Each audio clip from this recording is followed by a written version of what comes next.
From a concern to life lesson. Hello, my name is Argya and this is my friend Siloam and Gius. Next, our concern.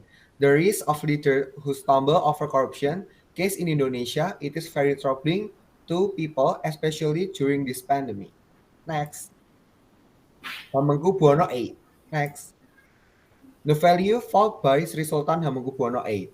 Sri Sultan Hamengkubuwono VIII is a leader who really cares about his people. He dedicated himself fully to the people. He even used most of the royal wealth to improve the life his people, especially to build health and education facility. As a leader, he always adheres to value of leadership and is able to become a leader who serve, not serve. Next, basic info about Sri Sultan Hamengkubuwono VIII. Sri Sultan Hamengkubuwono VIII is the eighth king of Yogyakarta.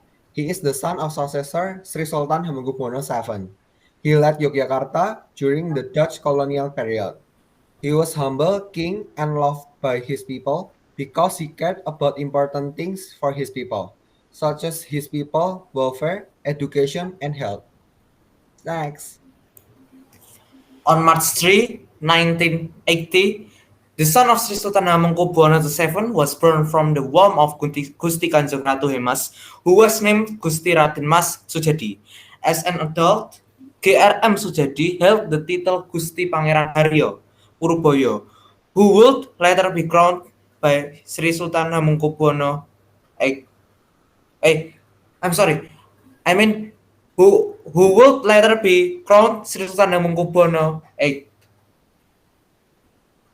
GPH Trip Puruboyo as the successor to the throne of the Ngayogyakarta Sultanate actually went through a long road. Initially, Sri Sultan Hamengkubuwono VII had appointed GGR Hemas' eldest son, GRM Akidiat, as crown prince. However, not long after being crowned the crown prince, GRM Akidiat became sick and died.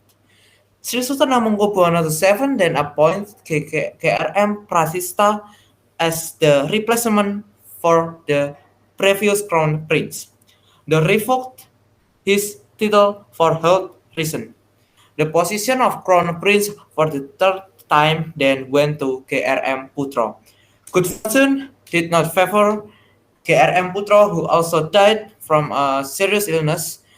Finally, the choice of Sri Sultan Hamengkubuwono VII to be seated as the crown fell to GPH Puruboyo.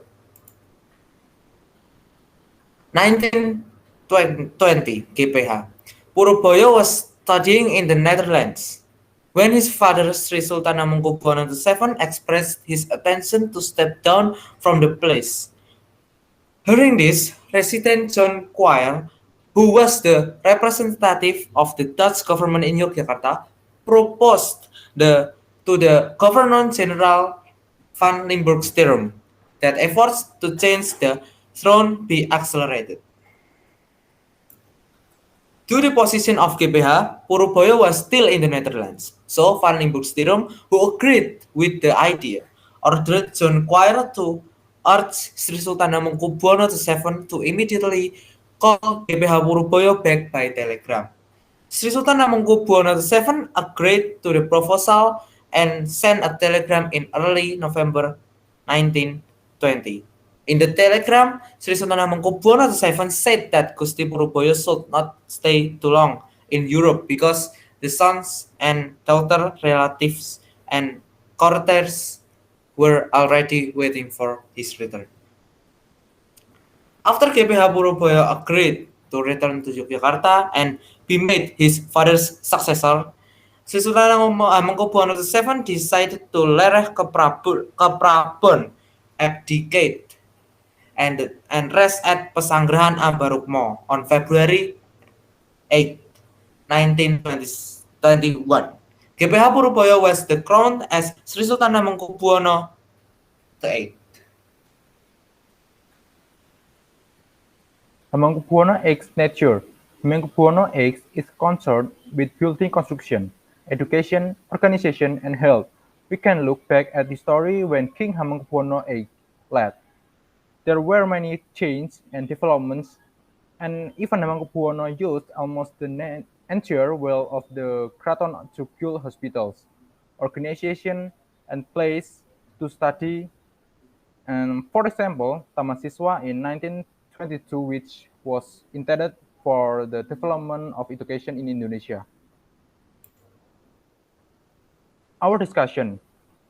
We discussed about this topic, and our opinion is that being a leader comes with a great responsibility. A leader must be wise and devote to these people. Yet the fact we see every day is many leaders in Indonesia are not up to those quality a leader should have. Many leaders are using their position for their own advantage, committing corruption and many more despicable acts along the way. What life lessons can you take from biographies to answer this question, and why? From this biography, the life lessons we can take are obedience, wisdom, and patience, because we as humans must always live the attitude, so that later we can become good human beings, patient, obedient, and wise in dealing with all things. We can also learn from his dedication as a leader and his devotion to the people he served, where he put his people's needs in priority. So what? Now what? Use strong conclusion. From these biographies, I can conclude the personality of Sri Sultan Hamengkubuwono VII and Sri Sultan Hamengkubuwono VIII were patient, wise, and obedient. From biography, we can see the patience and wisdom of Sultan Hamengkubuwono VII in facing the trials he faced, and the obedient attitude that Sultan Hamengkubuwono VII had towards his father. So this is our presentation. We take biography Hamengkubuwono VIII from Kraton Jogja ID. Thank you for today. Thank Thank you. Thank you. you.